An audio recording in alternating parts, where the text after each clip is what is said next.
Bonsoir, on va commencer. Alors, il y a peut-être des gens qui vont arriver, mais la porte ne peut pas s'ouvrir, ne s'ouvre pas si on n'a pas sa carte d'étudiant, donc je vais peut-être faire les allers-retours pour voir. Alors, je vous présente Stéphane Bonzani, qui nous fait la gentillesse d'être là ce soir, donc bienvenue Stéphane. En fait, je l'ai invité. Alors, je présente Stéphane, il est professeur à l'école d'architecture de Clermont-Ferrand, professeur à l'école spéciale d'architecture. Il est docteur en philosophie et nouvellement HDR. C'est ça, j'ai rien oublié. Non. Et co-directeur de l'UMR Ressources aussi. Voilà. Donc j'ai invité Stéphane, enfin on se connaît depuis 2 ans, on s'est rencontrés sur un campus lointain et on échange depuis, enfin je l'ai plusieurs fois invité sur la question, notamment pour les étudiants qui sont en première année, qui commencent des études d'architecture, sur la question de l'invention en architecture, qu'est-ce que c'est, d'où ça vient, comment ça se construit, comment on construit l'intuition, etc. Et voilà, donc là je fais intervenir Stéphane demain et j'en profite pour l'inviter ce soir pour qu'il nous parle de son travail, qui est un travail, il va nous raconter tout ça en lien un lien entre l'architecture et la philosophie sur les possibilisés, enfin l'invention, tout ça. Il va nous raconter tout ça. Donc merci beaucoup Stéphane et merci à vous d'être là. Ça va durer 1 heure et demie et puis évidemment après vous pourrez poser toutes les questions que vous voulez à Stéphane. Bonne soirée. Merci, merci beaucoup Sylvain. Merci à toutes et à tous d'être là. Merci à l'école d'organiser ces conférences. Ça me donne l'occasion de parler de mon travail, d'essayer de vous intéresser à ce que voilà, j'étudie. Donc, comme l'a rappelé Sylvain, moi je suis architecte, mais je suis devenu progressivement chercheur, même si j'ai eu une pratique d'architecte à un moment de ma vie. Mais assez rapidement, l'enseignement et la recherche ont pris le dessus sur cette pratique. Et en particulier une recherche qui se déploie entre l'architecture et la philosophie, puisque, comme vous devez vous en apercevoir, les études d'architecture mènent à plein de choses, et faire de l'architecture soulève aussi plein de questions qui font appel à des champs disciplinaires autres. Et dans mon cas, c'était la philosophie. J'ai trouvé en master beaucoup de choses chez les philosophes qui m'ont aidé à finir mes études d'architecture, trouver du sens dans ce que je faisais. Si bien qu'après les études d'architecture, j'ai commencé un travail de doctorat en philosophie, d'abord en master, puis en doctorat, et où j'ai pu développer une réflexion sur l'invention en architecture, justement sur ce que, au fond, cette invention-là, en architecture, va être spécifique par rapport à d'autres inventions, d'autres formes d'invention. Donc c'est devenu comme ça une question qui s'est prolongée, qui m'a accompagné. Et mon intérêt, c'était aussi de savoir, à travers cette recherche sur l'invention, qu'est-ce qui était en train de changer aujourd'hui. En quoi cette invention, qu'on connaît depuis des milliers d'années en architecture, elle subissait aujourd'hui des mutations, des transformations. Qu'est-ce que ça voulait dire inventer en architecture aujourd'hui, au regard d'autres périodes de l'histoire où on a prétendu inventer. Et donc voilà, donc j'ai continué ce petit bonhomme de chemin autour de cette question, dans mes cours, dans mes recherches. Et voilà, très récemment, j'ai pu finaliser une habilitation à diriger des recherches en architecture, ce qui me permet désormais d'encadrer des doctorants, des gens qui, comme certains d'entre vous peut-être, après leur diplôme d'architecte, décideront de faire un 3e cycle et de se lancer dans une thèse. Et donc, c'est un grand bonheur aussi de pouvoir encadrer des étudiants à ce stade de leur réflexion, qui est très personnelle, souvent très engagée. Donc voilà un petit peu le tableau. Alors, les réflexions que je voulais partager avec vous aujourd'hui sont nées du constat de l'émergence de ce qu'on pourrait appeler une architecture des possibles. Une architecture conçue à partir de cette question-là. Comment ouvrir des possibles? Comment accueillir des possibles? Alors c'est une question pédagogique dont nous parlons dans nos écoles, qui traverse les enseignements. Finalement, en quoi ton projet, je me vois le dire à des étudiants, en quoi il ouvre des possibles, ou est-ce qu'il n'est pas en train d'enfermer? C'est une question qui traverse la pédagogie, les enseignements, c'est assez évident, pour en parler avec beaucoup d'enseignants. Mais c'est aussi une question que de nombreux concepteurs professionnels, des praticiens, dont ils s'emparent. Et je m'intéresse à cette question parce qu'elle n'est pas sans poser des pièges, des problèmes. Elle est assez ambiguë et c'est de ça dont je voudrais vous parler aujourd'hui. Alors le titre de cette conférence, possibiliser, c'est un verbe qui n'est pas très courant, qui a été, on le trouve surtout ce verbe dans des ouvrages de philosophie. Sartre en a parlé, Jean Kelevitch en a un petit peu parlé aussi, on le trouve, mais c'est surtout Deleuze qui en a parlé dans un texte qui s'appelle L'Épuisé et qu'il a publié en commentaire au travail du dramaturge, poète, écrivain Samuel Beckett.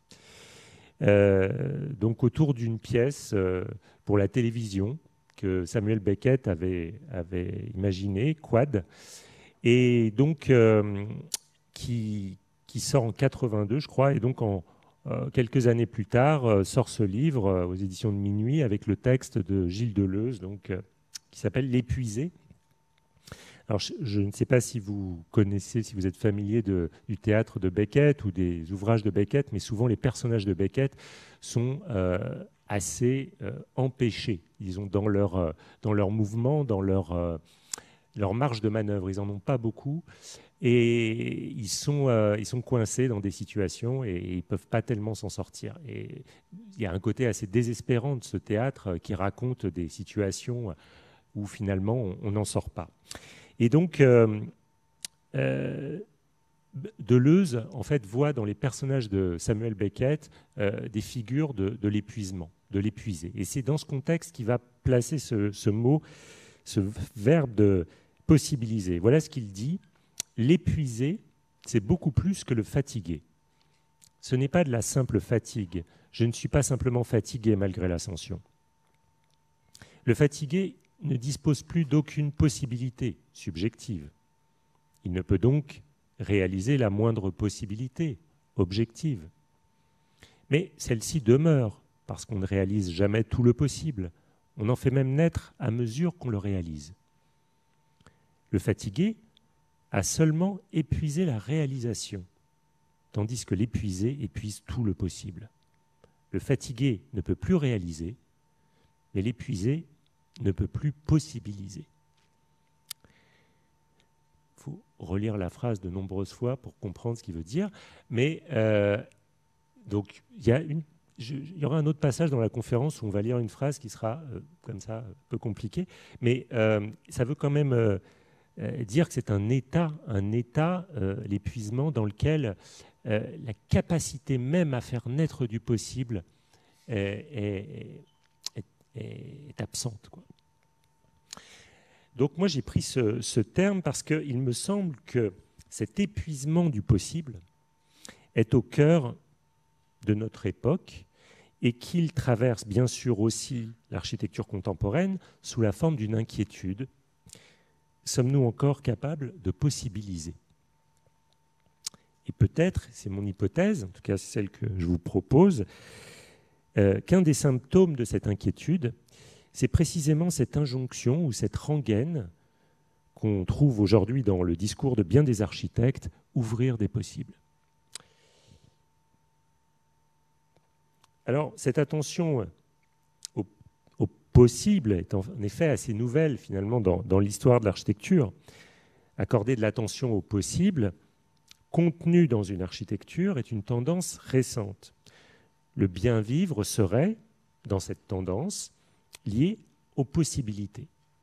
Bien vivre, ce serait disposer de possibles. prendre soin du bien vivre, ce serait prendre soin du possible ou des possibles. Nous savons que l'architecture, vous le savez, est un art qui, depuis très longtemps, prépare les conditions de vie favorables et est orienté vers le soin. Il y a une forme de bienveillance en architecture qui peut être démentie, toujours des contre-exemples, mais il y a cette idée qu'un projet d'architecture, une architecture, prépare les conditions du bien vivre. Donc, les traités d'architecture, depuis Vitruve, témoignent d'une attention à la qualité de la construction, de l'implantation, des usages, etc. On se souvient bien sûr de la triade Firmitas, Utilitas, Venustas, hein, qui est présente chez Vitruve, où la tâche de l'architecte était de veiller à la solidité, à l'utilité, à la beauté de ses ouvrages. Alberti, dans son traité De Rea Edificatoria au XVe siècle, donc 1500 ans plus tard, reprend cette triade, il la déforme légèrement, mais il en reste là avec ce qu'il appelle soliditas, commoditas et voluptas, qui sont, sans entrer dans les détails, à peu près le même découpage. Mais au fond, la question du soin des possibles, de l'attention à ce qu'un dispositif architectural, une architecture ouvre des possibilités, n'est pas présente dans ces textes, et elle ne le sera pas plus tout au long de l'époque classique et jusqu'au XXe siècle. Il faut attendre assez récemment pour que cette question de l'ouverture de possibles ou la disposition de possibles fasse son entrée dans le discours architectural. Et aujourd'hui, on peut se demander si on ne devrait pas rajouter possibilitas comme une des dimensions éthiques du projet architectural. En tout cas, lorsque on écoute le discours et qu'on regarde aussi les productions architecturales contemporaines, eh bien on s'aperçoit qu'il est souvent question de possible. On pense bien sûr aux travaux de Anne Lacaton et Jean-Philippe Vassal, que vous connaissez bien pour vivre dans leur architecture ici, et qui, dans leur architecture, cherchent à offrir des, je cite, des échappées, et selon les mots de Richard Scoffier, théoricien et critique d'architecture, qu'ils cherchent à donner des espaces pour l'improbable et les possibles. Dans leur maison ou dans leur logement collectif, ils inventent ou tentent d'inventer des spatialités modulables que les habitants peuvent occuper au gré de leurs envies et des saisons. On pense aussi, bien sûr, aux efforts de Sophie Delay pour inscrire dans le logement des possibilités d'évolution. Dans une récente conférence au pavillon de l'Arsenal, intitulée « Espace de liberté », elle y pose cette question : comment rendre possible d'autres choses que ce que l'on a prédestiné, tout en faisant acte d'architecture? On pense encore à ces pièces indéterminées, qu'elles soient développées dans des architectures riches, comme ici, avec Éric Lapierre, dans cette maison pour un collectionneur, ou dans des architectures plus populaires, comme tous ces logements proposés aujourd'hui avec une pièce en plus, non affectée à un usage précis, mais ouverte à des appropriations possibles. On pense aussi aux immeubles à destination indéterminée, ces tentatives dans le logement de promouvoir finalement des espaces qui ont la capacité à être réversibles, à devenir tantôt bureaux, tantôt logements. On pourrait citer de nombreux exemples dans la scène française, européenne, internationale, d'architectes qui essayent, tant bien que mal, de faire en sorte que les choses puissent accueillir d'autres possibilités que ce qu'ils avaient imaginé au départ. Les travaux d'Eduardo Aravena, bien sûr, peuvent être aussi mentionnés. Ils sont déjà assez anciens, eux aussi, et développés dans des contextes bien différents. Mais ils s'efforcent de laisser des marges de manœuvre aux futurs occupants, leur permettant de compléter la construction selon leurs moyens et selon leurs besoins. Au-delà du logement, on voit aussi que les espaces publics cherche à ouvrir des possibles, comme l'emblématique Place de la République à Paris, de l'agence TVK, qu'ils présentent ou qu'ils décrivent comme un plateau d'évolution disponible et appropriable, ou encore un plateau des possibles. Alors tous ces exemples s'inscrivent dans une tradition qui puise ses références dans un champ assez large, assez divers, allant de l'architecture radicale, par exemple avec ici Super Studio, donc dans les années 70, où la relation visuelle est assez saisissante avec la place de la République, où il s'agit d'un plateau où les habitants sont amenés, ont la possibilité d'effectuer toute une série de choses sans qu'il y ait de véritable prédétermination des usages. Donc une tradition que je ne vais pas trop développer, mais qu'on peut retrouver dans chez Super Studio et chez d'autres architectes un peu radicaux de cette époque, mais également chez Aldo Rossi, avec cette idée d'architecture ouverte, comme la scène vide d'un théâtre. Ouverte, justement, cette scène à un événement imprévisible. Cette idée transparaît bien dans un passage d'autobiographie scientifique où Aldo Rossi commente la photographie faite par Heinrich Elfenstein, un de ses amis photographes. Et voilà ce qu'il dit. Heinrich Elfenstein fit de très belles photographies de la Lichthof. La Lichthof, c'est la cour de l'université de Zurich. Mais contrairement au récit que j'ai fait de ce lieu, sa sensibilité propre le conduisit à les prendre un jour de fermeture de l'université. Sur ces photos, la cour lumineuse et les galeries aériennes sont absolument vides. L'édifice est inhabité et il devient même difficile de l'imaginer habité. En fait, Elfenstein se refusait à représenter aussi bien la pureté que la vie de l'édifice. Il a saisi, et c'est ça qui m'intéresse, sa potentialité à être vécue. Ces photos sont un moment suspendu de la vie que l'édifice pourrait recéler. On peut également trouver cette idée dans cette autre citation d'autobiographie scientifique de Rossi, où il décrit ainsi l'outil architectural. Ainsi, l'outil architectural devient le véhicule qui favorise l'émergence d'un événement que nous souhaitons, indépendamment qu'il survienne ou non. En fin de compte, pour rendre possible ce qui dans la vie est imprévisible.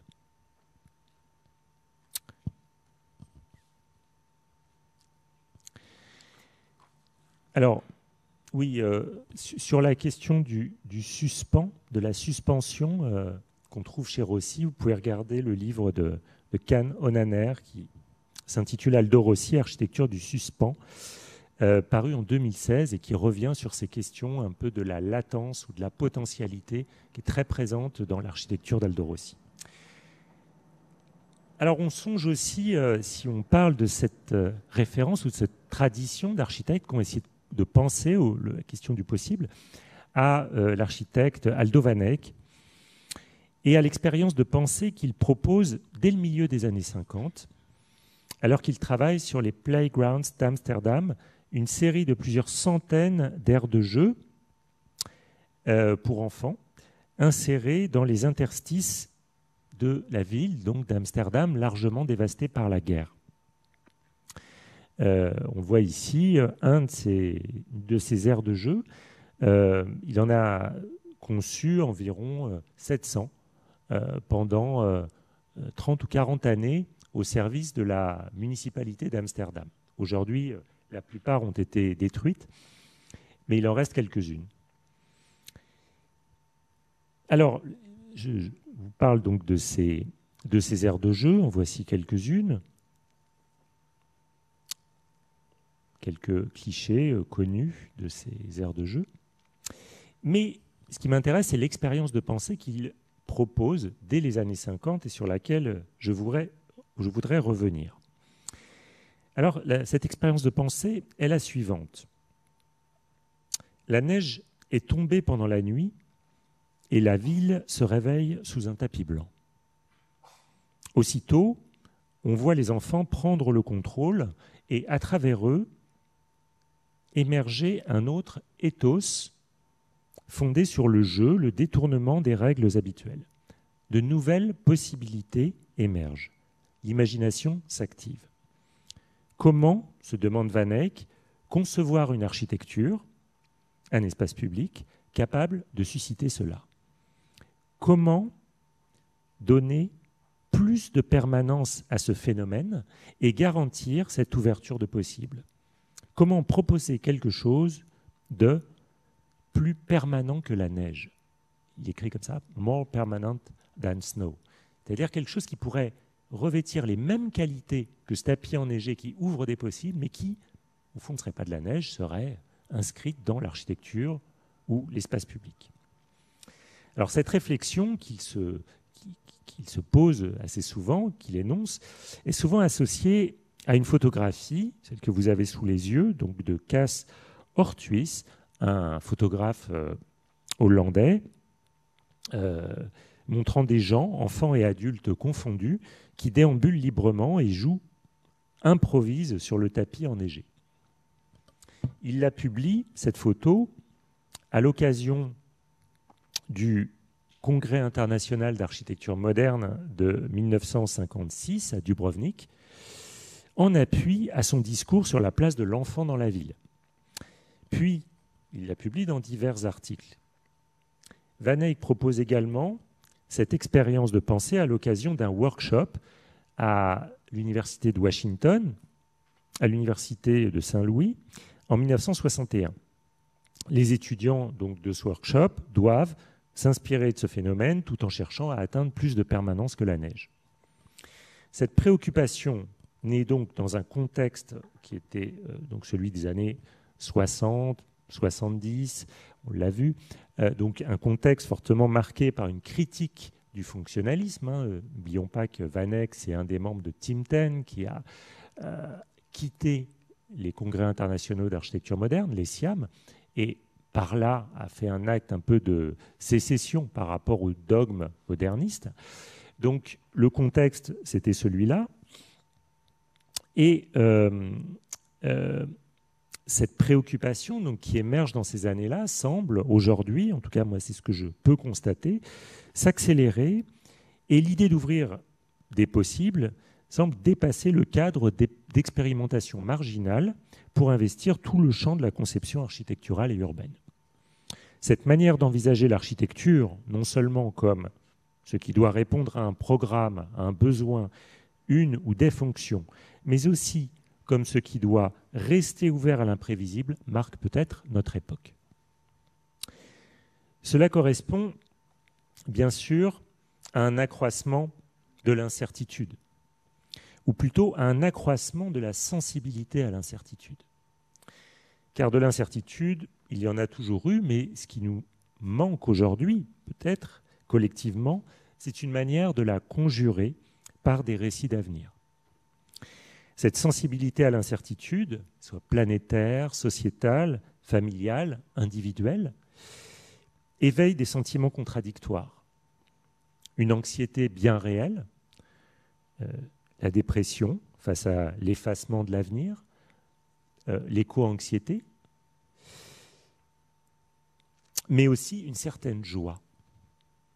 Pour tous ceux qui ne se retrouvaient pas dans les récits du futur, qui s'effondrent aujourd'hui, comme par exemple le collectif Catastrophe, qui avait publié ce petit texte, à l'époque dans Libération. Le monde est une pâte à modeler, pas cette masse inerte et triste pour laquelle il passe. Des futurs multicolores nous attendent. N'ayez pas peur, il n'y a plus rien à perdre. Cette idée qu'il n'y a plus rien à perdre, que les choses sont ouvertes, et qu'elles sont ouvertes précisément parce qu'elles ne sont pas prévues. Donc cette imprévisibilité et l'incertitude qui en découlent sont des sentiments ambivalents, finalement. Ils font jouer à la fois une espèce de joie et en même temps une forme d'angoisse.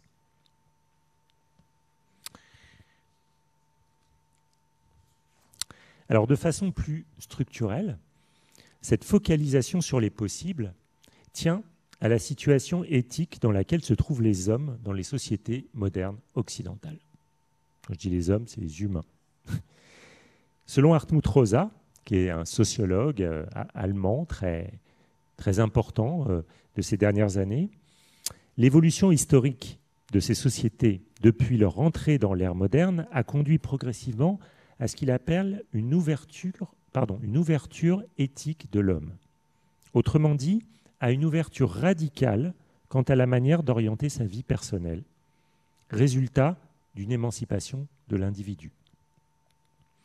Les normes de cette vie bonne n'étant plus fixées a priori, mais étant littéralement entre les mains de chacun, il était logique que finisse par s'imposer l'idée que les moyens permettant d'obtenir cette vie réussie sont à rechercher dans l'accroissement de possibilités, de droits, d'options, de ressources, bref, de toutes ces conditions qui, si elles n'assurent pas automatiquement le bien-être ou la réussite, augmentent les marges de manœuvre des individus dans leur chance d'y parvenir.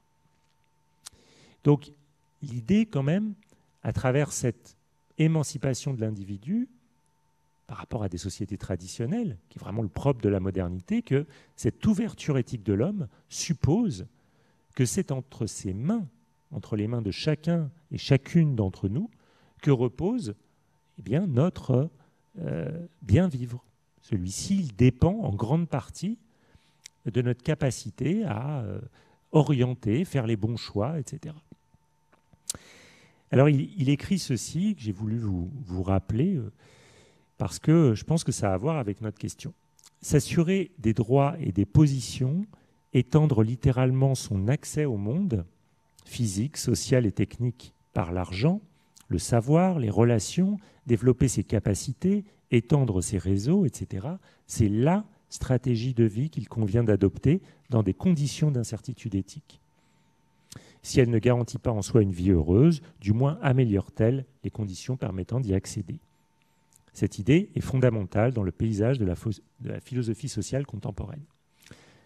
Alors attention, Hartmut Rosa n'encourage pas particulièrement cette voie. Il fait un diagnostic lucide, précis du présent. Et l'idée, par exemple, là je fais un raccourci, mais l'idée qu'on livre à un habitant un espace et qu'on lui livre avec cet espace la petite note « faites ici ce que vous voulez » ou « inventez vos possibles » appartient, je pense, à cette lecture de Hartmut Rosa quant à la position contemporaine qui est la nôtre, à des degrés divers, bien sûr, mais qui constitue un soubassement, à mon avis, assez explicite pour comprendre ce qui se passe dans nos sociétés contemporaines. L'idée émise, par exemple, par Jean Nouvel est souvent reprise qu'un beau logement est un grand logement, une belle pièce, c'est une grande pièce, je cite. Tous les appels également à offrir de nombreux services facilement accessibles, toutes les injonctions à permettre un accès facilité à la nature, sans compter les discours tenant à la réversibilité, à l'adaptabilité, à la multiplication des options, à la pièce en plus que j'ai déjà citée, s'inscrivent dans cette perspective, ouvrir des possibles, maximisant les chances de développer une vie heureuse pour des habitants qui peuvent être assimilés à de véritables entrepreneurs de leur existence. Alors, ces architectures qu'on a vues, j'en ai donné quelques aperçus, qui prétendent par des dispositifs mis en œuvre ouvrir des possibles, qu'est-ce que ça veut dire au fond ? Qu'est-ce que ça veut dire pour un architecte veiller au possible, prendre soin de possible, ouvrir des possibles ? Ce terme de possible, on croit le connaître, peut-être on l'entend beaucoup, mais est-ce qu'on s'y est véritablement assez intéressé ? Et c'est peut-être là que la philosophie elle a quelque chose à nous dire sur le sens des mots, sur le sens des concepts et des notions. Et ce que j'aimerais là faire avec vous, c'est m'arrêter un petit peu sur un philosophe qui a beaucoup réfléchi sur cette question du possible et qui a sans doute des choses à nous apprendre. Il s'agit d'Henri Bergson, Henri Bergson, qui est un philosophe français, qui a écrit en 1930 un texte qui s'intitule « Le réel et le possible » et qu'on trouve dans ce recueil, La pensée et le mouvant, que je vous conseille. Alors, qu'est-ce qu'il nous dit, ce Henri Bergson, sur le possible? Il dénonce dans ce texte une croyance bien ancrée dans nos esprits, une illusion tenace au cœur de bien des discours philosophiques, mais aussi au cœur de nos manières les plus triviales de penser. C'est la croyance que la possibilité des choses précède leur existence. Bergson, dans cette conférence, estime que la plupart des doctrines philosophiques, il n'y va pas de main morte, la plupart des doctrines philosophiques depuis Socrate, ont méconnu la nouveauté radicale qui caractérise la vie. Comme il le dit, la nouveauté radicale de chaque moment de l'évolution. Il se lance dans ce texte, dans une critique de ces doctrines, et leur trouve un point commun, l'idée que le possible est moins que le réel, et que pour cette raison, la possibilité des choses précède leur existence. Il fallait déjà que ce verre soit possible avant d'être réalisé dans du carton. Vous êtes tous d'accord, moi aussi, jusqu'à ce que je lise Bergson, où je m'aperçoive que les choses ne se passent pas exactement comme ça.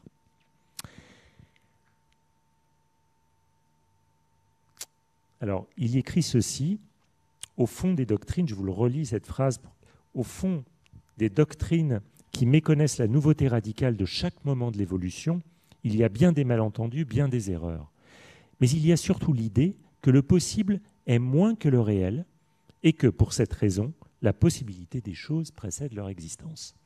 Le possible est moins que le réel.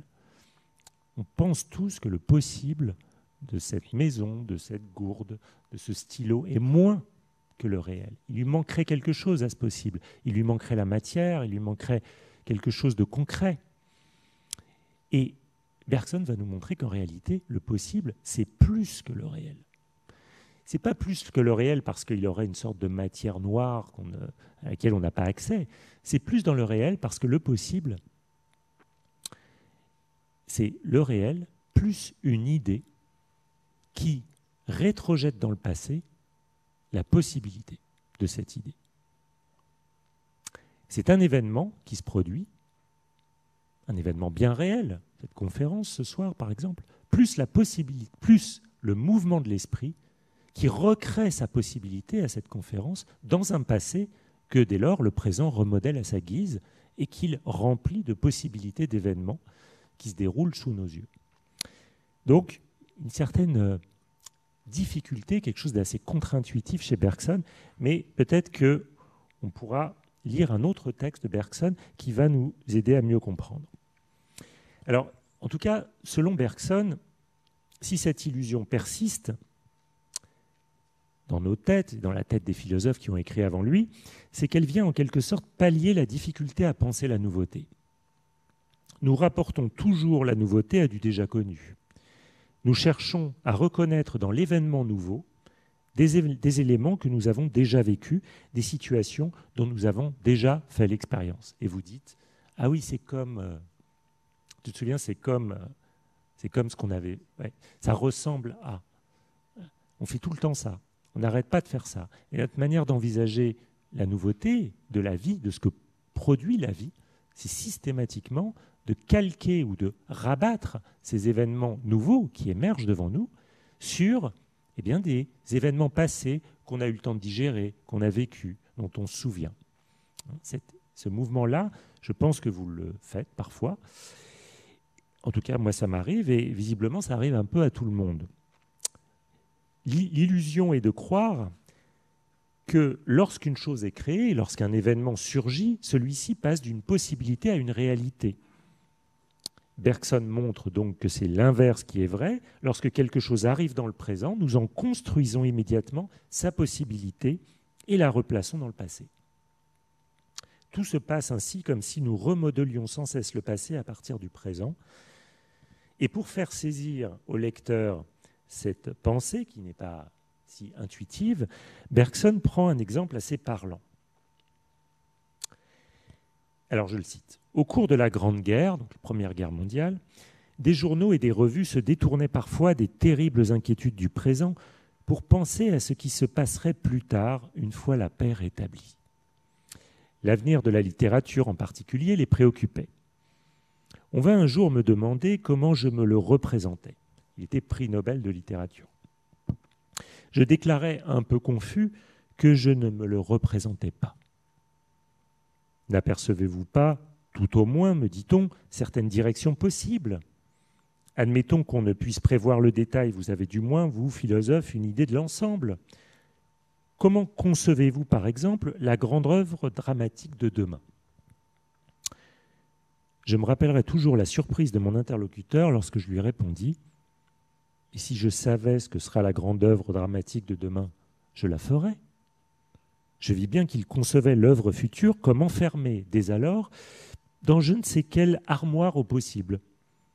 Je devais, en considération de mes relations déjà anciennes avec la philosophie, avoir obtenu d'elle la clé de l'armoire. Mais, lui dis-je, l'œuvre dont vous parlez n'est pas encore possible. Il faut pourtant bien qu'elle le soit, puisqu'elle se réalisera. Non, elle ne l'est pas. Je vous accorde tout au plus qu'elle l'aura été. Mais qu'entendez-vous par là ? C'est bien simple, qu'un homme de talent ou de génie surgisse, qu'il crée une œuvre, la voilà réelle, et par là même, elle devient rétrospectivement ou rétroactivement possible. Elle ne le serait pas, elle ne l'aurait pas été si cet homme n'avait pas surgi. C'est pourquoi je vous dis qu'elle aura été possible aujourd'hui, mais qu'elle ne l'est pas encore. C'est un peu fort. Vous n'allez pas soutenir que l'avenir influe sur le présent, que le présent introduit quelque chose dans le passé, que l'action remonte le cours du temps et vient imprimer sa marque en arrière. Cela dépend. Qu'on puisse insérer du réel dans le passé et travailler ainsi à reculons dans le temps, je ne l'ai jamais prétendu. Mais qu'on puisse y loger du possible, ou plutôt que le possible aille s'y loger lui-même à tout moment, cela n'est pas douteux. Au fur et à mesure que la réalité se crée, imprévisible et neuve, son image se réfléchit derrière elle dans le passé indéfini. Elle se trouve ainsi avoir été de tout temps possible. Mais c'est à ce moment précis qu'elle commence à l'avoir toujours été. Et voilà pourquoi je disais que sa possibilité, qui ne précède pas sa réalité, l'aura précédée une fois la réalité apparue. Je pourrais vous transmettre le texte si vous avez besoin de le relire, parce que c'est un peu comme le premier, sur l'épuisé et le possible. C'est un texte qui n'est pas simple parce que, déjà, conceptuellement, il est assez dense, et puis surtout, il vient tordre une idée qui est, je pense, assez si évidente pour nous, que le possible précède le réel, que le possible précède la réalisation des choses, qu'il heurte une représentation commune de cette notion de possible. En tout cas, c'est très étrange, c'est très contre-intuitif. Les possibles ne précèdent pas le réel, au contraire, c'est le réel qui fait naître des possibles à mesure qu'ils se réalisent. C'est aussi très ennuyeux pour les architectes qui interviennent en amont, puisque selon cette conception bergsonienne, les possibles sont comme déclenchés par les actes de ceux qui, plus tard, vivront là. Mais ils ne sont pas entre les mains de ceux qui préparent les lieux. Autrement dit, pour ce qui nous concerne, ces possibles sont entre les mains des habitants eux-mêmes, qui par leurs gestes, par l'inventivité même qui caractérise l'habitation, ouvrent des possibles. En architecture, nous nous représentons à l'avance, c'est courant, les usages possibles, les gestes, les mouvements des habitants. Et nous tentons d'organiser les lieux pour que ceux-ci puissent se dérouler au mieux. Mais ces possibilités offertes aux habitants sont fondées sur des observations d'usage, de gestes, de mouvements bien réels, puisés dans notre expérience du monde ou dans ce que les anthropologues ou les sociologues nous apprennent des manières d'habiter. On s'attend ainsi implicitement à ce que les habitants reproduisent, dans les édifices ces normes. Lorsqu'un architecte développe cette conscience de l'imprévisibilité essentielle caractérisant le vivant et donc l'humain, il peut être tenté de multiplier les possibilités offertes par un dispositif. Mais ce ne sont là que des options. Que le bureau puisse devenir une chambre, que l'entrée soit aussi une bibliothèque, qu'un parking puisse devenir un logement, et inversement, tout cela est très bien, mais on voit aussi que ce qui est offert ici, ce sont moins des possibles que des options d'usage puisées dans un répertoire de fonctions classiques, une sorte d'armoire aux possibles, comme ce dont parlait Bergson. Autrement dit, il s'agit moins d'ouvrir des possibles, avec toute la radicalité que ce que Bergson suggère, qui sont par essence imprévisibles, ces possibles, que de ne pas rendre impossibles ces transformations ou ces permutations d'usage. Allons plus loin. Certains architectes, encore plus sensibles à l'imprévisibilité radicale, prônent l'indétermination de l'espace. Plateau libre, pièce sans affectation. Ce qui semble cultiver ici, c'est un certain retrait, une suspension dans la détermination des lieux. Je repense aux immeubles à destination indéterminée d'Anne Demian ou à ce que peut faire par exemple Canal Architecture, des gens comme ça qui travaillent, qui essayent de ne pas déterminer des espaces, ce qui est presque impossible puisque quand vous déposez un PC, on vous demande quelle est la destination de l'ouvrage. Donc déjà c'est mal parti, donc il faut arriver à biaiser, à ruser. En tout cas rien n'est fait pour que ça se passe, mais certains essayent. Alors est-ce que c'est finalement si différent que de proposer deux options qu'on pourrait intervertir, un bureau, une pièce Oui, dans le sens où l'architecte laisse le soin aux habitants de projeter leur propre détermination sur ces espaces, en ne les chargeant pas de normes préétablies. Il s'agit pour cet architecte d'apporter le minimum, fournir une enveloppe capable, bien isolée, solide, bien éclairée, etc. Il s'agit finalement d'évoquer le milieu originel, idéalement disponible à tout, un jardin d'Éden dans lequel rien ne viendrait résister au mouvement, au désir de celles et ceux qui, enfin libérés, pourraient expérimenter à leur guise ce que peut un corps. Cependant, entre les dispositifs offrant un nombre limité d'options et ceux qui prétendent les contenir virtuellement toutes, il y a un passage à l'infini qui pose question. L'architecte, dans ce second cas, veut s'effacer. Mais derrière cet effacement, n'y a-t-il pas la résurgence d'une figure démiurgique ?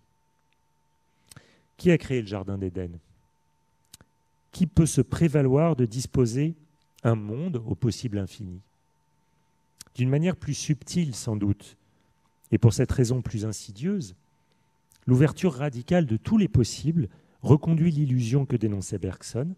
Les possibilités précèdent l'existence. Et chaque invention de l'habitant, en se réalisant, deviendra dans ce rêve la réalisation d'une virtualité contenue dans cet espace, matrice, idéalisée, un rêve dont la maison Domino et le plan libre de Le Corbusier représentent le paradigme. Mais il faut le dire, ceci n'est qu'un rêve, et concrètement, ces espaces indéterminés restent de fait relativement contraints.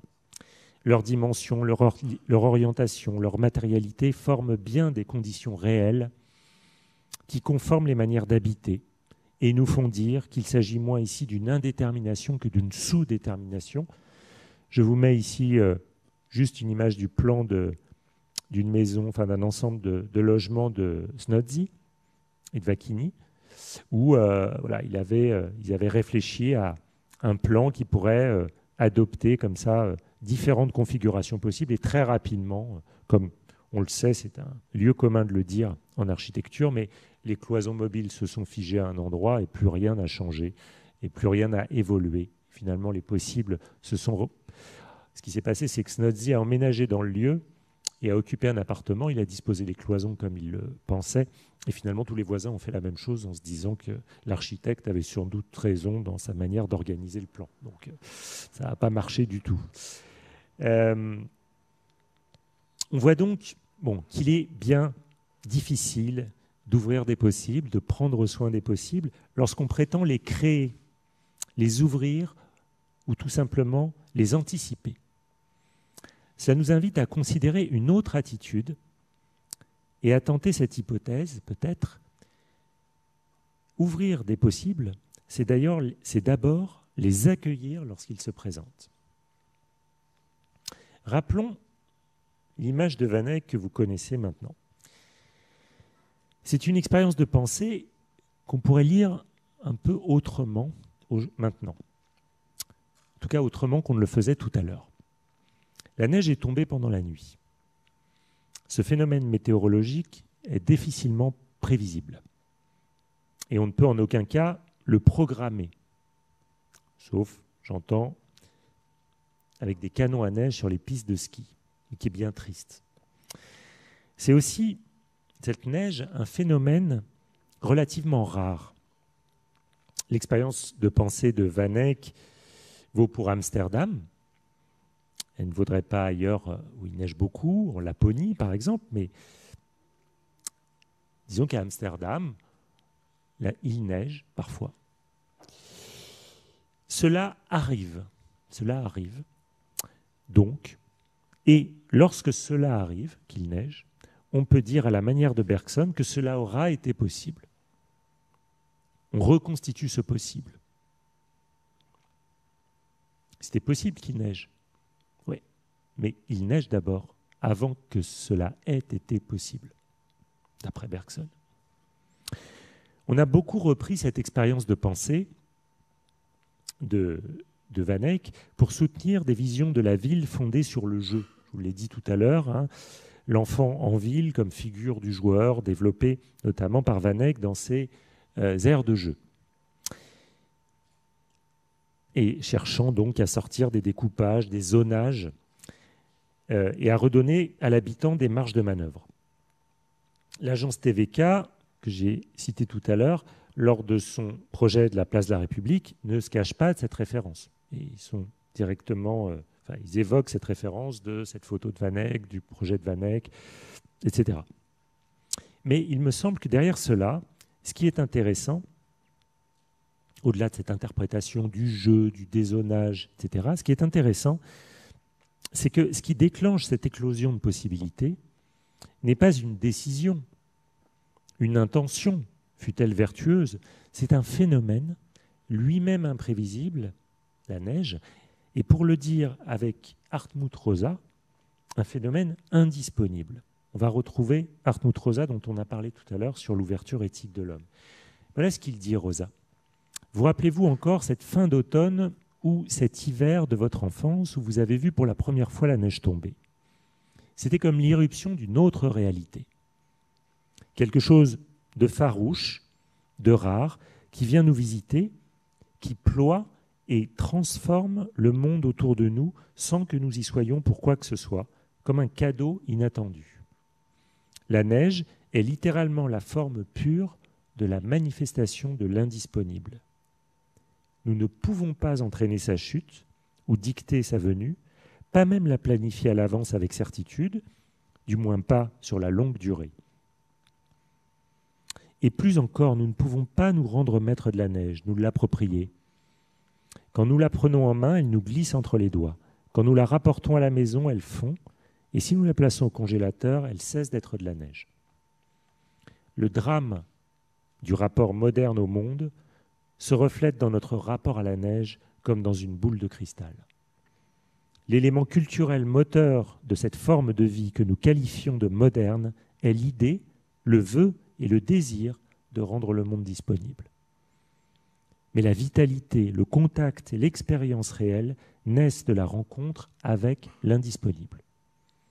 Un monde qui serait complètement connu, planifié et dominé serait un monde mort. Ce n'est pas une découverte métaphysique, mais une expérience quotidienne. La vie s'accomplit dans l'interaction entre ce qui est disponible et ce qui, tout en restant indisponible pour nous, nous regarde pourtant. Dans un texte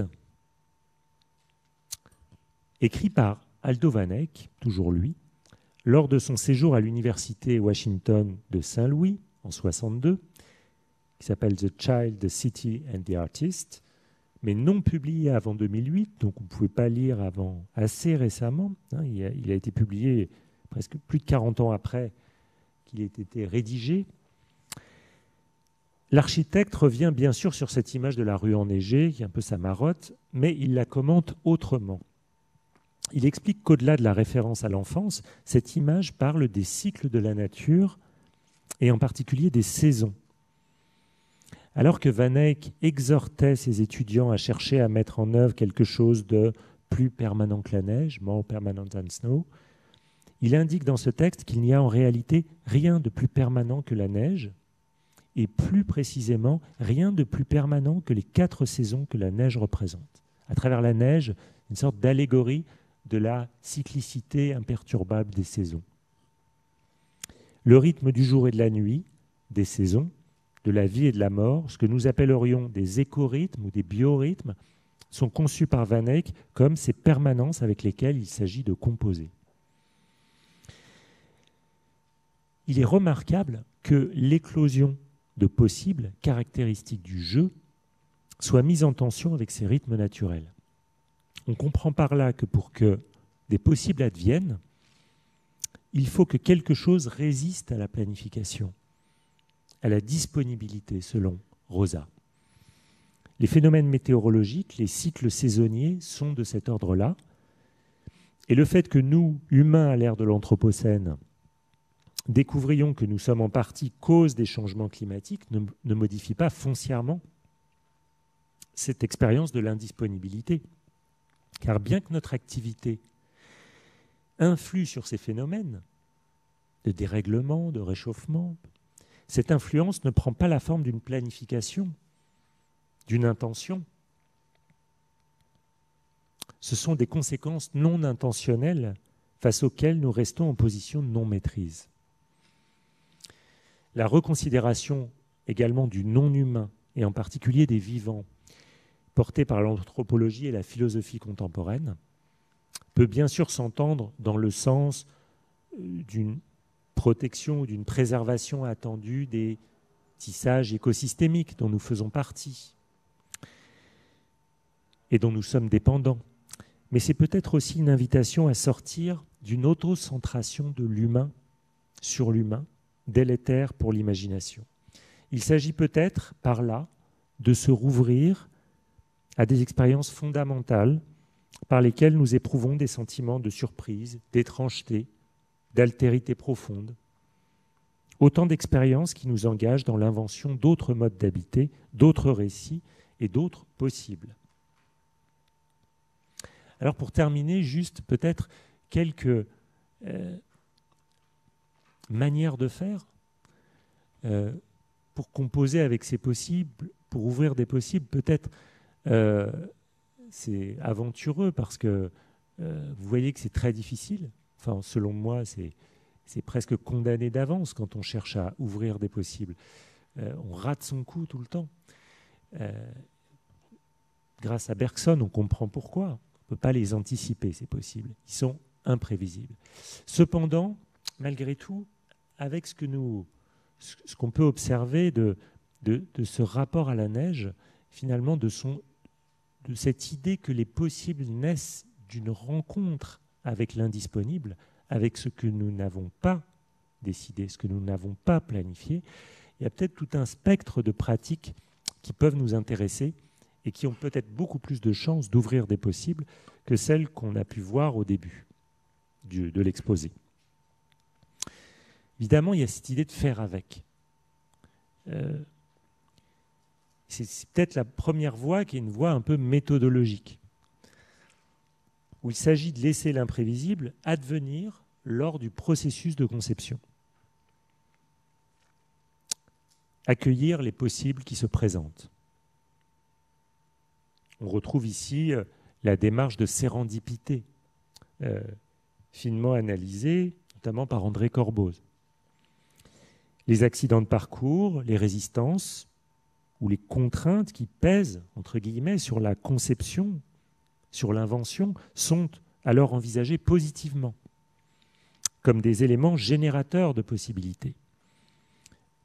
Cette tradition valorisant l'imprévisible, déjà longue dans le domaine de la création artistique, est plus difficile à assumer dans la conception architecturale où la maîtrise des fins, des finalités est plus ancrée. Les sociétés attendent l'architecte qui maîtrise les fins. Pas tout à fait la même chose dans le champ de l'art. Cependant, on sent que les choses changent.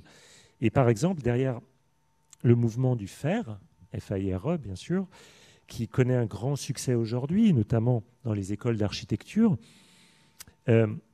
incitant les architectes à se confronter à la matérialité, à la construction, à la réalisation, à l'expérimentation. L'enjeu des possibles est présent. Inviter à faire, ce n'est pas chercher à prolonger la maîtrise jusque dans l'exécution. C'est au contraire soumettre les idées de l'architecte à ce que l'on pourrait appeler les idées de la matière. C'est se laisser surprendre par ce que peuvent les corps. C'est faire l'expérience d'une résistance positive, et pour reprendre encore les mots de Hartmut Rosa, c'est faire l'expérience de l'indisponibilité du monde. Dans son livre, bien sûr, ultra connu, vous ne m'en voudrez pas si j'y fais encore une fois référence, dans son livre très connu, donc, Tim Ingold décrit bien ce qui se passe dans le geste technique, c'est très intéressant. Chaque geste technique forme une question à laquelle le matériau répond en fonction de sa courbe naturelle. En suivant les matériaux, les praticiens se situent moins dans un rapport d'interaction que dans un rapport de correspondance avec eux. Faire consiste alors en un processus de mise en correspondance. Non pas imposer une forme préconçue à une substance matérielle brute, mais dessiner ou délivrer les potentialités immanentes d'un monde en devenir. Dans le monde phénoménal, chaque matériau est en devenir. Il ouvre un chemin ou une trajectoire dans un dédale de trajectoires. Je trouve qu'il est très stimulant de considérer le geste technique, de considérer que ce geste technique délivre des potentialités immanentes. C'est-à-dire, au fond, on va retrouver ici l'idée d'accueillir les possibles du matériau.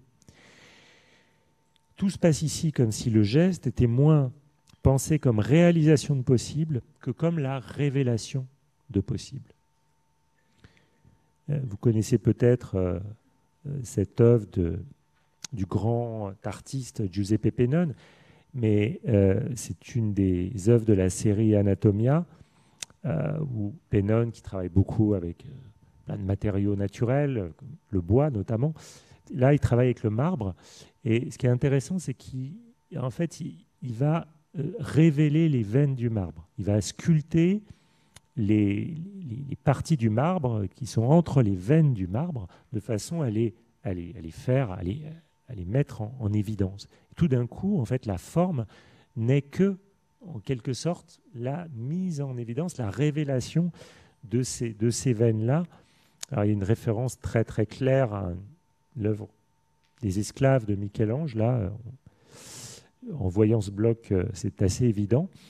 Mais il y a toujours cette idée que, sauf que la différence avec les esclaves de Michel-Ange, vous voyez cette sculpture où en fait c'est une sculpture inachevée de Michel-Ange où on voit le corps de l'esclave qui est sculpté sortir du bloc de pierre, et la sculpture est à moitié finie, donc elle laisse transparaître cela, avec l'idée que finalement dans ce bloc de pierre, il y a le corps de l'esclave qui sort comme ça, que l'artiste voit et décèle.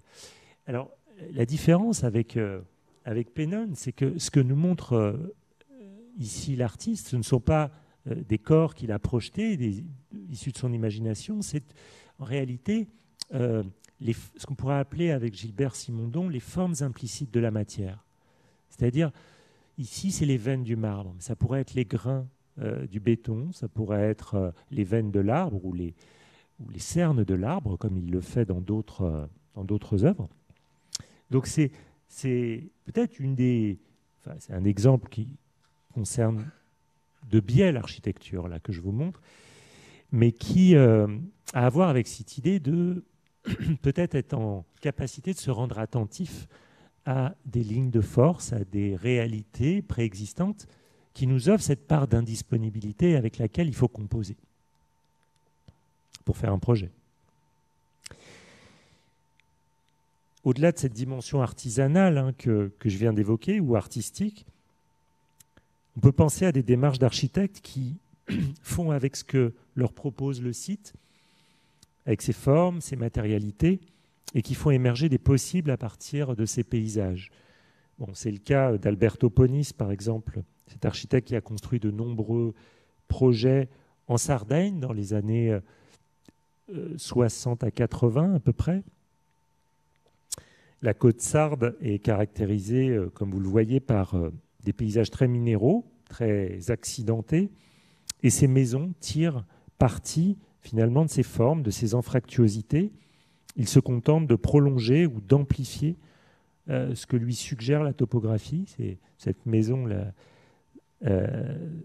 qu'il réalise là sur ce rocher est assez emblématique de cette démarche où finalement il va chercher à amplifier, à conduire, à composer avec cet existant, y compris dans l'intérieur de la maison. Et le plan de la maison, c'est finalement la résultante des forces qui sont présentes sur place, des géométries, des topographies qui sont complexes et mouvementées.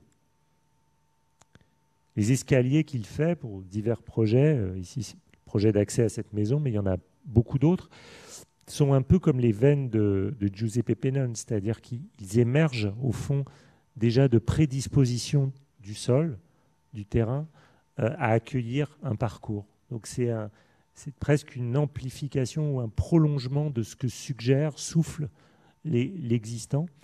C'est une façon, à mon sens, d'illustrer ce que j'essaie de vous raconter autour de se composer avec l'indisponibilité du monde.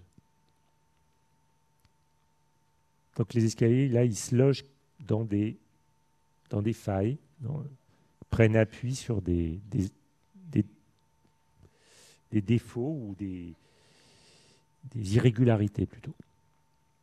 Je voulais vous montrer aussi ce projet de l'atelier Ramdam, qui est un pavillon pour une scierie qu'ils ont construit en 2017, où là, c'est avec le bois qu'ils vont travailler en essayant de prendre vraiment le bois et sa transformation comme un fil conducteur pour développer des motifs architecturaux, des formes architecturales diverses et variées. Donc ils vont travailler avec cet état du bois en utilisant les fûts directement, mais aussi évidemment des éléments en bois qui sont façonnés, calibrés.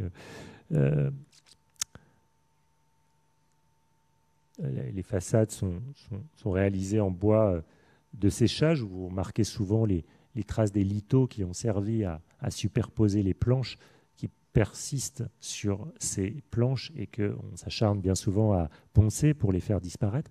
Ici, ils sont laissés, donc il y a une sorte de travail aussi sur l'empreinte.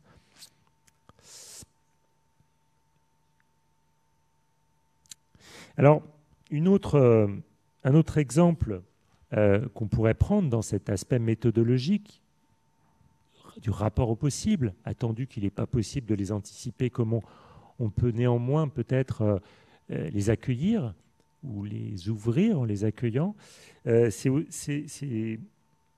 la question des risques. Et c'est la question de faire avec les risques. Parce que le risque, c'est vraiment pas quelque chose qu'on veut, quoi. C'est vraiment pas quelque chose qu'on attend. C'est vraiment quelque chose dont on cherche à se débarrasser, qui enquiquine l'homme moderne et son désir d'accessibilité au monde, de disponibilité du monde. La rivière déborde, l'incendie prend. Ce sont comme dirait Hartmut Rosa, des points d'agression dans le projet de domestication du monde de l'homme moderne. Donc l'univers des risques, on peut le voir évidemment comme une contrainte qui a parfois des conséquences catastrophiques et dramatiques. On peut aussi le voir comme un champ assez intéressant de composition avec ces possibles, ou en tout cas d'émergence de possibles. Dans son livre « À tout risque », justement, qui écrit « À tout risque », Frédéric Bonnet, un architecte que vous connaissez sans doute, qui a été Grand Prix de l'urbanisme, qui a fondé l'agence Obras. Il écrit que penser la ville avec l'aléa nous conduit à être plus inventifs, à proposer des espaces urbains moins génériques, mieux ancrés dans leur sol. Vous voyez, la possibilité d'être situé est articulée à la prise en compte des risques spécifiques, eux-mêmes singuliers, d'un territoire. On sent bien ici une nette évolution consistant à voir par exemple l'inondation comme un événement générateur de possibilités à accueillir intelligemment plutôt qu'à refouler derrière une digue. Il s'agit encore ici de travailler avec l'indisponible et l'imprévisible. Des premiers projets de l'agence Obras, c'était un projet que donc, Frédéric Bonnet et Marc Bigarnet avaient gagné dans le cadre du concours Europan, qu'ils avaient fait dans les années 90. Et ils avaient un projet de logement qui était à proposer au bas de cette colline à Alicante. Et finalement, ils ont répondu en faisant une proposition pour un parc sur la colline. Parce qu'il se trouve que cette colline avait la mauvaise habitude, lorsqu'il pleuvait beaucoup, de générer des torrents qui inondaient la ville d'Alicante, située au pied de ce petit mont. Et donc, le travail finalement des architectes, qui là ont été aussi paysagistes, ça a été de travailler sur ce risque d'érosion de la géographie du site, mais en utilisant finalement les contraintes de cette érosion pour fabriquer des éléments dont l'usage dépassait bien sûr la simple rétention de l'eau. Donc ils ont créé des restants, etc., puis des parcours, nombreux parcours qui sont devenus des lieux de promenade où on peut observer la ville d'Alicante. Et c'est assez intéressant cette façon d'envisager voilà, ces grands caniveaux en fait, qui sont là pour conduire l'eau lorsqu'elle est trop importante, mais qui sont aussi des promenades et des belvédères sur le territoire. Donc, une sorte de détournement de la question du risque pour en faire autre chose. Je vous montre aussi ce projet, évidemment, de Cannes que vous reconnaissez, je pense, avec ces voûtes ces arcs en briques qui sont si caractéristiques, qui est à Dhaka, au Bangladesh, et qui le construit dans le cadre de tout son travail au Bangladesh, et notamment du Capitole du Bangladesh, qui mettra, enfin, qui est tout un complexe en réalité, avec des logements, une mosquée, etc. Et l'hôpital, donc construit en 62, nous montre ces voûtes inversées, ces arcs renversés. Et Kahn l'explique bien dans une conférence, en fait. Ces arcs inversés sont là aussi, pas simplement pour sortir de son inspiration, mais aussi pour prémunir l'édifice contre les risques sismiques, les tremblements de terre et les forces qui ne sont plus donc de la gravité qui pèsent de haut vers le bas, mais des forces qui poussent du bas vers le haut. Et donc, ce travail sur l'arc inversé, il finit par être générateur d'un imaginaire formel, d'un motif architectural et aussi d'usage, de manière d'accueillir la lumière. Donc là aussi, la possibilité, disons, de cette forme, elle naît d'un rapport avec ce qui pourtant pourrait nous paraître comme particulièrement contraignant, à savoir cette relation au tremblement de terre. Alors, deuxième et dernière façon d'envisager ce rapport au possible, c'est l'idée de la durée. Peut-être que c'est moins intuitif, peut-être. Ce n'est pas d'ordre méthodologique, comme intégrer finalement la contrainte ou l'accident dans le processus de conception. Mais cette question de la durée interroge vraiment une des qualités fondamentales de l'architecture, à savoir justement la durabilité de ses productions. Peut-être que la relative permanence des œuvres architecturales est telle contre toute attente, une façon finalement assez originale d'accueillir des possibles. Durer pour un artefact, comme un bâtiment, c'est inéluctablement devenir obsolète, devenir ruine, devenir nature. Ces processus temporels détachent, ce processus temporel de la longue durée, détachent les choses de leur époque d'origine, des intentions de leurs auteurs et de leur signification instrumentale. Endurant, ces artefacts perdent sans doute une signification, mais bien sûr, ils en gagnent d'autres. Donc, pour veiller au possible, être attentif au possible, il faudrait donc choisir une toute autre voie que celle qui consiste à produire de l'architecture flexible ou éphémère. Au contraire, il faudrait imaginer une architecture qui dure, par sa qualité constructive, par les liens forts qu'elle entretient avec la terre, avec la topographie, l'horizon, qu'elle dure donc non pas pour maintenir présente l'intention qui l'a fait naître, non pas donc une architecture monument, mais pour que les années érodent cette intention, qu'elle s'altère, qu'elle laisse advenir l'imprévisible, qu'elle devienne aussi étrange que la neige, qu'une ruine ou qu'un volcan. Ici, juste quelques images de ces pompes funèbres générales à Paris, qui sont devenues le 104, donc un bâtiment qui n'a rien à voir dans sa fonction, mais qui était prédisposé à accueillir un certain nombre de mouvements, de gestes totalement absents, puisque là, on est vraiment sur une reconversion où on passe de la mort à la vie.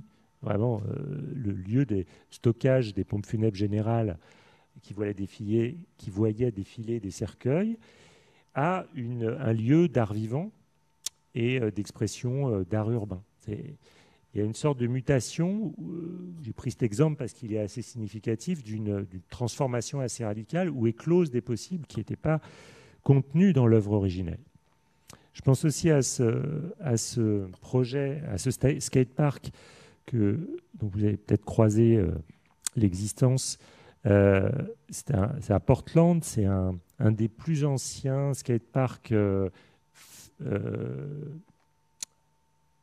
fabriqués par quelques skateurs à la fin des années 80, le Burnside Skatepark, et qui prend sa place, évidemment, comme beaucoup d'autres de ces lieux, sous une infrastructure construite en 1926 et dont l'ingénieur et l'architecte qui l'ont conçu n'avaient évidemment pas conscience que ça pourrait accueillir ça.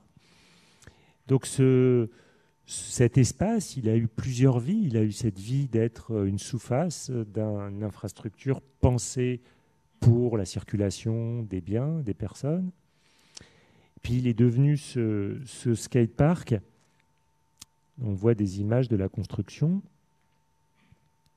Et puis il figure aussi, ce skatepark, dans un certain nombre de films, notamment dans Paranoid Park, un film de Gus Van Sant, que je vous recommande si vous ne l'avez pas lu, où il est presque un des personnages principaux de l'histoire.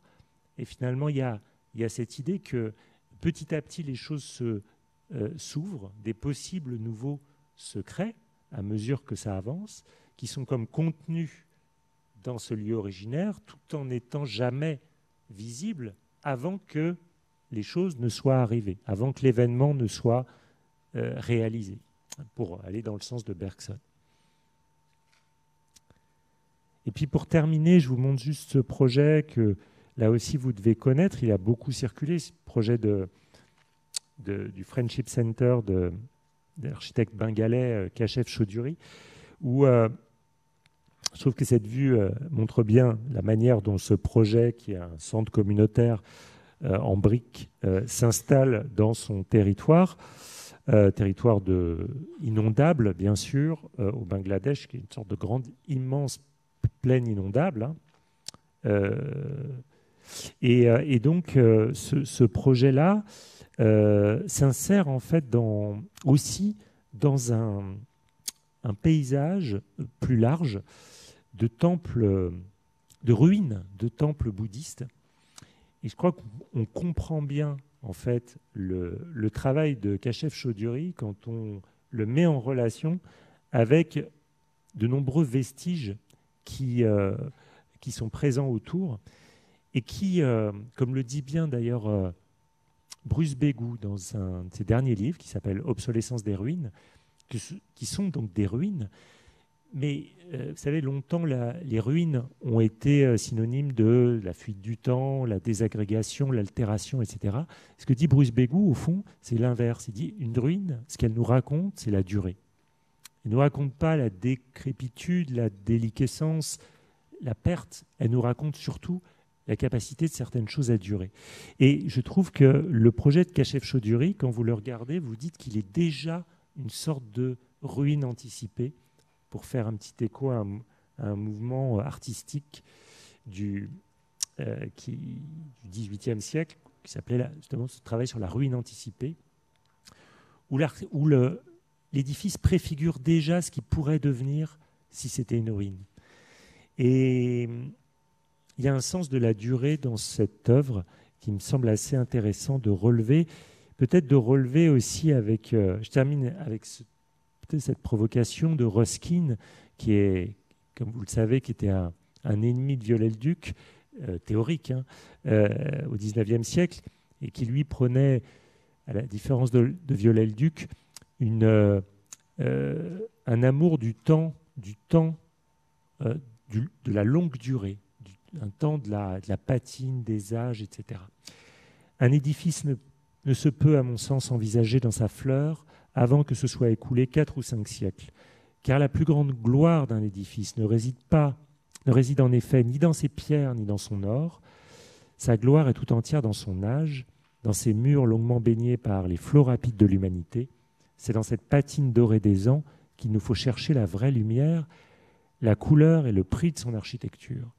Alors, il ne s'agit pas de reprendre les mots de Ruskin tels quels, on peut ne pas être d'accord, mais en tout cas, moi j'aurais envie de dire, peut-être que c'est dans cette patine dorée que résident ces possibilités immanentes qui n'apparaissent finalement qu'après qu'un nombre d'années considérable soit passé et qui révèlent des choses que les concepteurs, en l'occurrence vous, nous, ici dans les écoles d'architecture, ne pouvons pas prédéterminer. Voilà, j'ai terminé. Je vous remercie. Je serai ravi, s'il y a des questions, de vous répondre.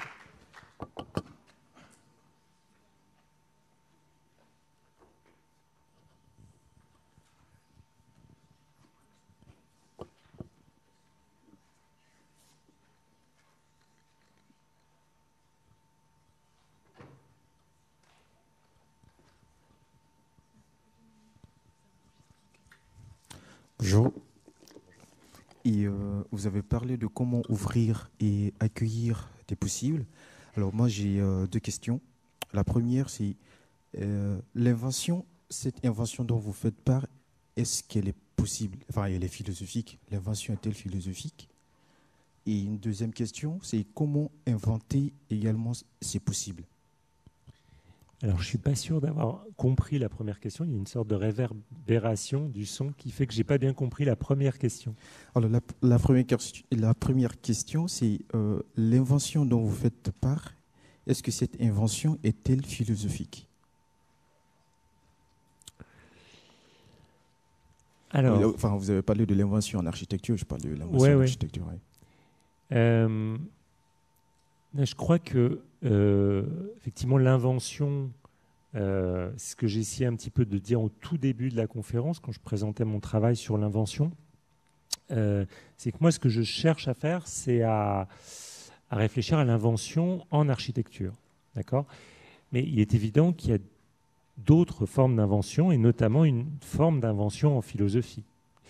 Et je vous renvoie à une conférence qui est connue de Gilles Deleuze, mais qui est assez claire à ce sujet, qui s'appelle « Qu'est-ce que l'acte de création ?»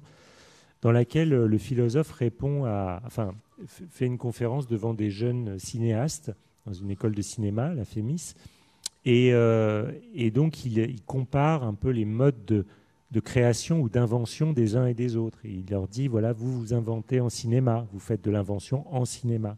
Moi, je fais de l'invention en philosophie. Et ce n'est pas la même chose. Et d'autres feront de l'invention en peinture, et d'autres aussi en architecture. Donc, l'invention dont j'ai essayé de parler aujourd'hui, c'est plutôt une invention en architecture, qui est confrontée justement à quelque chose d'assez particulier, qui est que nous concevons, et vous concevez, des lieux dont vous ne connaissez pas toujours les destinataires, qui sont ouverts justement à des appropriations variées, et où donc plane sans cesse dans tout projet ce grand absent qu'est l'habitant, autour duquel pourtant tout tourne, mais qui n'est pas là, et dont on attend de façon assez paradoxale qu'il soit à la fois docile et sauvage, qu'il soit à la fois qui réponde à un certain nombre de suggestions que lui fait l'architecture, s'asseoir ici, entrer par là, mais qu'il invente aussi et qu'il renouvelle ou qu'il déplace un certain nombre de choses qu'on avait imaginées. Donc, c'est cette figure de l'habitant qui se cache derrière cette invention en architecture, qui n'est pas du tout la même, je pense, en philosophie ou, par exemple, en sciences, en physique. Quand on invente un modèle mathématique, par exemple, est-ce qu'on est dans la même relation? Je ne pense pas. Il y a un rapport à l'autre en architecture qui est peut-être une des propriétés de cette forme d'invention. Bien qu'il y ait de l'autre aussi au cinéma, des spectateurs, etc., les lecteurs pour les écrivains. Et nous, c'est les habitants. Et puis, la deuxième question, inventer des possibles. Inventer des possibles, justement, le propos de la conférence, c'était de dire que c'était pas simple et que c'était plein de pièges. Et qu'il y avait notamment un grand piège qui était de confondre le possible et les options. Les options, option A, option B, option C. On pourra faire ceci et cela et cela. Ce que j'ai voulu essayer de réintroduire dans cette conférence, c'est la dimension imprévisible du possible. Le fait que le possible ne peut être anticipé avant que l'événement qui aura été possible ne se produise. Et que tant qu'on en reste à une version, je dirais, dégradée du possible, en le considérant comme un certain nombre d'options dont on peut disposer et qu'on peut placer dans les édifices, ceci ou cela ou encore cela, on reste finalement dans une culture de la maîtrise, une culture de l'anticipation, de la planification, qui est extrêmement présente en architecture. Et que, je dirais, avec lequel nous avons tous notre histoire, notre relation plus ou moins complexe. C'est pour ça qu'il y a autant, moi j'ai beaucoup d'étudiants en tout cas, je ne sais pas si à Nantes c'est le cas, mais qui réfléchissent à cette question de l'indétermination de certains espaces aujourd'hui. Parce que d'une certaine manière, ils sentent qu'il faut qu'ils fassent quelque chose, et en même temps, ils sentent qu'il faut, compte tenu des conditions d'incertitude qui sont les nôtres, qui ne surdéterminent pas les dispositifs. Donc, il y a cette espèce d'hésitation aujourd'hui qui rend particulièrement complexe cette invention des possibles, ou qui nous oblige simplement à dire, inventer, ça ne veut pas dire planifier, ça veut peut-être dire accueillir. Je termine juste en disant que le mot d'inventer, et vous l'avez dit quand Romain était venu à Paris, au Gerfaut, pour cette petite intervention, inventer, ça veut dire aussi, ça s'applique aussi à des gens qui découvrent des trésors et des grottes. On parle des inventeurs de trésors et des inventeurs de grottes. Et là, on se dit, mais c'est fou, ce mot qui est synonyme de création. Inventer, c'est créer, c'est faire quelque chose de nouveau. Et on l'applique aussi à des gens qui vont déceler dans le sol des choses qui pourtant existaient bien, telle grotte ou tel trésor, et simplement nous donnent un accès à ces choses. C'est-à-dire, en quelque sorte, révèle la présence de. Donc ce mot d'invention, inventer des possibles, on peut l'entendre aussi bien comme créer des possibles que comme révéler des possibles ou accueillir des possibles lorsqu'ils se présentent. Oui, Romain.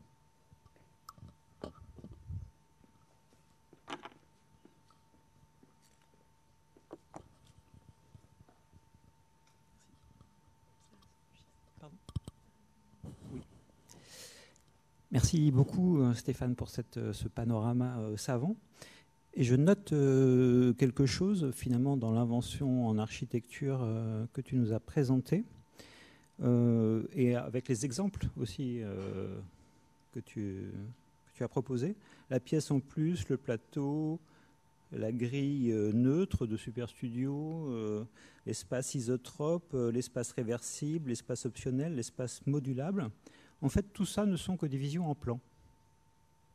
Et donc, je me demande si finalement cette question de l'invention ne se limiterait pas, enfin, ou là dans la présentation que tu fais, à la question de l'usage. Et donc, je me demandais si on changeait notre mode de représentation et qu'on se posait la question de l'invention en architecture en coupe, qu'est-ce que ça changerait? Et est-ce qu'on ne passerait pas de l'usage à l'émotion? Voilà ma question. Merci pour cette suggestion que je vais m'empresser d'explorer. Oui, sans doute. C'est vrai que j'ai beaucoup centré sur la question des possibilités d'usage. C'est vrai. Et c'est évidemment le plan qui est un outil qui nous parle du fonctionnement des espaces les uns en rapport aux autres est assez approprié pour ça. En fait, j'ai peut-être fait ça parce que je me suis laissé conduire par les textes et les discours des architectes que j'ai cités au début et qui étaient, si tu veux, dans cet effort pour essayer de dresser une sorte de tableau de ce qui se disait sur le possible. Je suis tombé sur toute une série de documents graphiques, de discours, et ces documents graphiques étaient la plupart du temps effectivement des plans. Et les discours portaient sur les possibilités d'usage. Ce que tu as introduit sur la possibilité des émotions, c'est extrêmement intéressant et je t'avoue que je n'y ai pas réfléchi, mais que ça m'intéresse beaucoup. Oui, oui. Je vais bosser.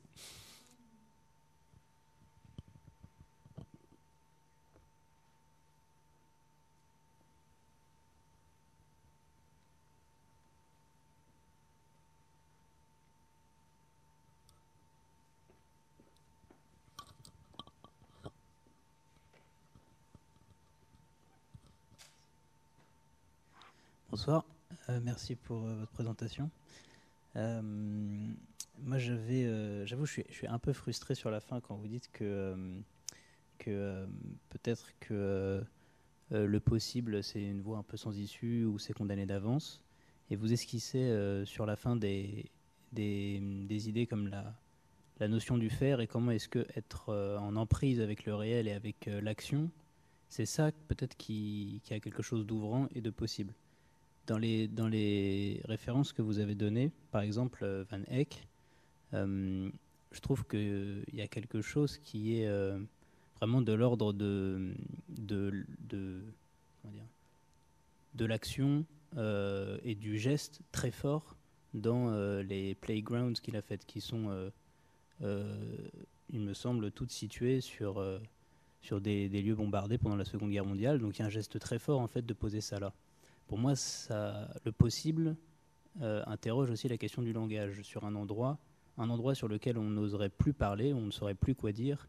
Tout à coup, on prend en mesure la chose et par notre geste, par l'action, on réouvre à des possibilités de langage. Donc en fait, peut-être ce qui m'a un peu frustré, c'est le côté... peut-être que je ne vous ai pas suivi quand vous parliez de la neige et qu'est-ce que vous avez dit exactement je pense que je vous ai pas trop suivi à ce moment-là, de l'impermanence ou bref, parce que pour moi, rendre possible, ouvrir un espace, c'est lié à une action et c'est lié à une composition avec le réel.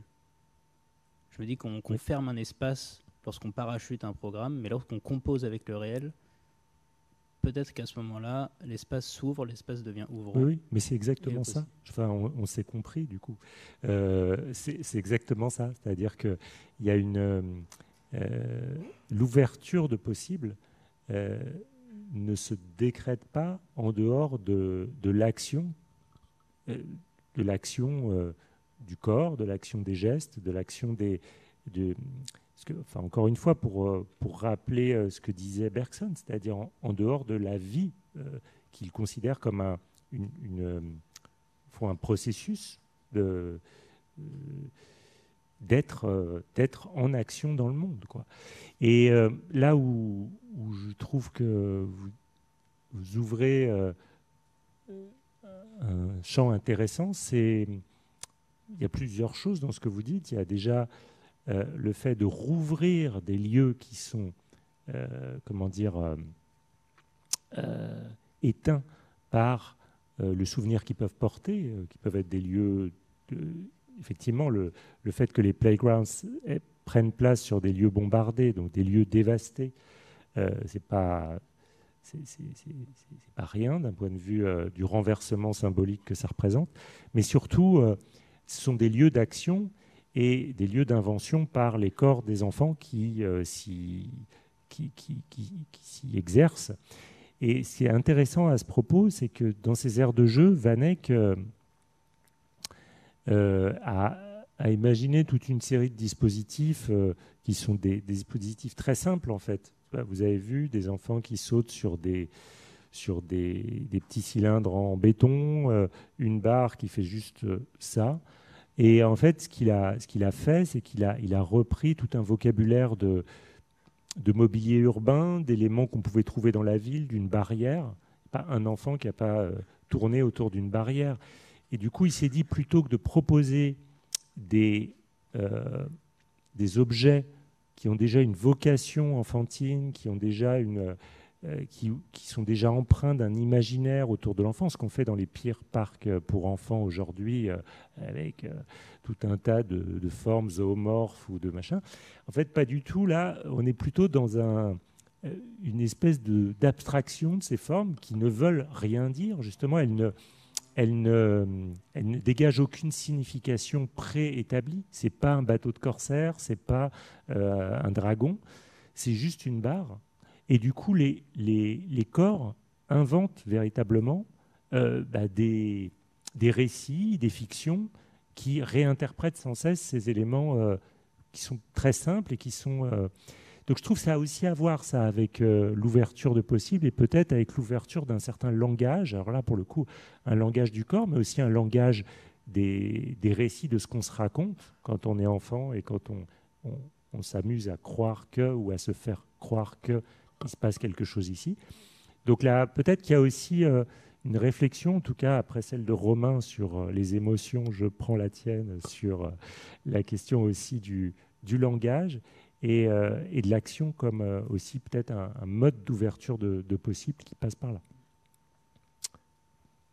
Et juste une autre petite remarque, peut-être que c'est peut-être l'amalgame avec le plateau libre que je me suis fait, mais c'est vrai que j'aurais bien voulu je suis curieux de comment est-ce que vous considérez la notion de frontière. Est-ce que pour vous la frontière peut être quelque chose qui ouvre un espace ?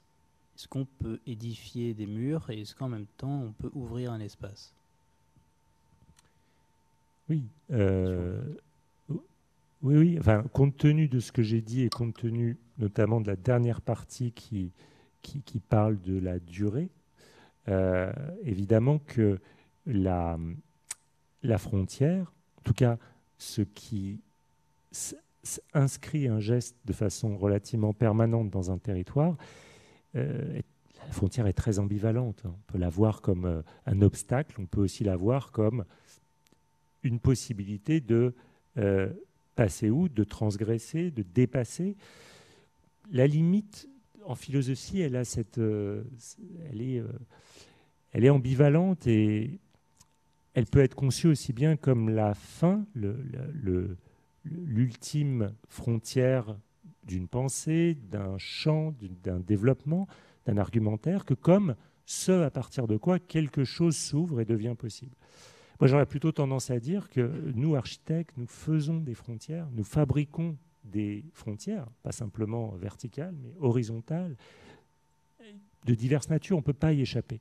Mais comment les faire pour qu'elles soient support d'action, support de dépassement, peut-être de transgression, sans que ça nous concerne totalement, parce que les transgressions, précisément, on ne peut pas les prévoir.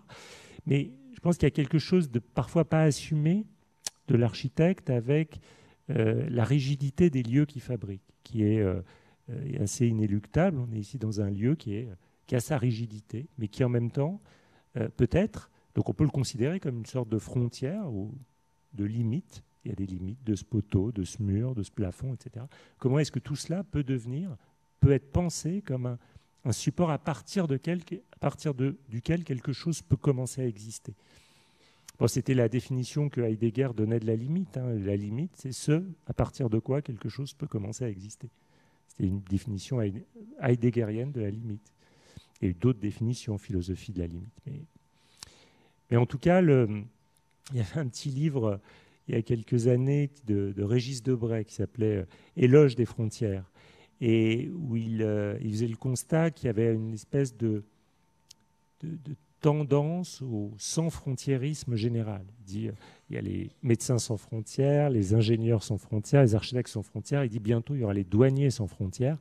Et il disait mais au fond, est-ce que ce mouvement-là qui consiste à systématiquement vouloir briser les frontières, abattre les frontières, il a que du bon? Peut-être pas. Et il étudie dans cet ouvrage tous les sens et toutes les significations profondes de la frontière aussi comme peut-être quelque chose qui permet d'articuler des différences, d'articuler qui n'est pas dans la fusion, si vous voulez, qui permet aussi de créer des entres, E-N-T-R-E-S, entre les gens, entre les choses, et qui permet aussi de mieux se rencontrer.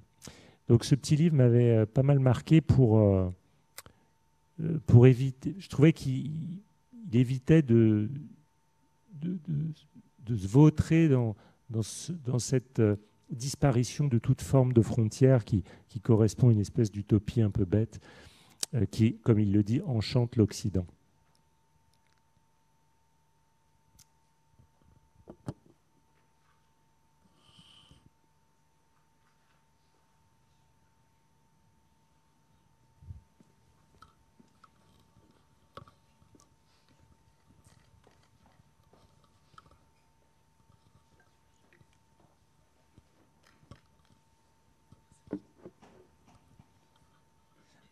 C'est une question un peu personnelle, mais est-ce que si les possibles ne peuvent pas être anticipés, l'idée que le réel engendre les possibles a pu changer pour vous en tant qu'architecte votre façon d'aborder le processus de création ou un projet en général? Alors, il se trouve que là, actuellement, je ne pratique plus l'architecture. Donc je n'exerce pas cela. Par contre, je dirais que dans ma manière aussi de comprendre l'architecture, de la vivre et puis de l'enseigner, je trouve que ce que ça m'a permis de comprendre, c'est peut-être comment dire, une acceptation beaucoup plus grande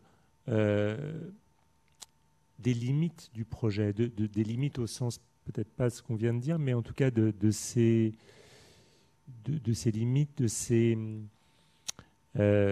choses qu'on ne peut pas faire, enfin des choses qui dépassent la maîtrise, des dimensions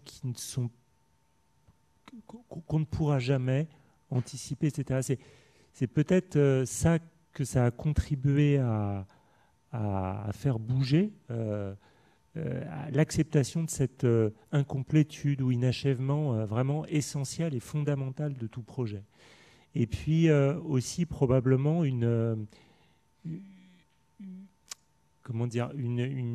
acceptation aussi plutôt un mode d'attention renouvelé à ce qui pourrait apparaître comme des contraintes. Et moi que j'ai vécu en tant qu'architecte où je voyais ces contraintes s'amonceler et je me disais ça va être très difficile de faire le projet. Et vous voyez, cette façon aussi peut-être d'envisager ces contraintes autrement, de voir aussi les opportunités qu'elles représentent, mais qui supposent de moins tenir à la finalité préconçue qu'on s'est faite du projet. Et accepter aussi peut-être une ouverture à une évolution du projet qu'on ne maîtrise pas totalement. Peut-être que c'est ça. C'est pas forcément facile de renoncer à cette idée que ça sera comme j'espère que ça sera. Mais pourtant, c'est peut-être là que ça m'a fait bouger en tout cas. Merci. C'est peut-être la dernière question, en vue de l'heure. Voilà, je préviens si... Bonsoir. Bonsoir. Déjà, merci pour ces informations. C'était très enrichissant. En tant que première année en architecture, je ne m'attendais pas à cette approche-là. Donc, merci de l'avoir abordée. Du coup, toujours en tant que Hélène, j'avais une question. Est-ce que vous avez des conseils à nous donner pour notre future carrière concernant... Comment aborder justement cette question? Parce que vous avez abordé pas mal de points de vue, de pas mal de philosophes et d'artistes. Est-ce que vous auriez un conseil à nous donner qu'on puisse appliquer maintenant sur la question justement des possibilités et de la création?